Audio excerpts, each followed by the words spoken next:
Ano yung binili mo? Ito cheeseburger. Cheeseburger to na matigas yung...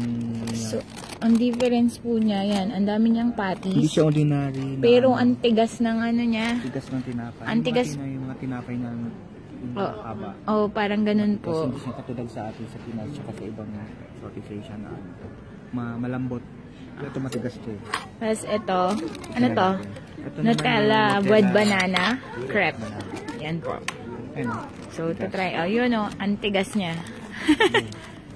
Sobrang tigas. Imagine niyo po. So, itatry na po namin. Anong try mo kung masarap ba?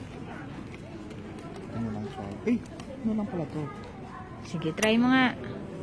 Is it nice? Banana lang yung kinain mo na eh. Ano lang naman to? Yung parang prata. Prata. Prata yung sa atin sa Angel, sa Singapore. Hindi ah. Sige, tikman mo.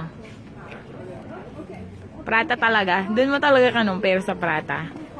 Anong judgment mo? Sarap. Yung burger. Yung burger naman Laki. laki ng burger niya. Okay. Ang nakakapapanibago lang dito yung matigas yung tinapay. Sige nga, try mo na.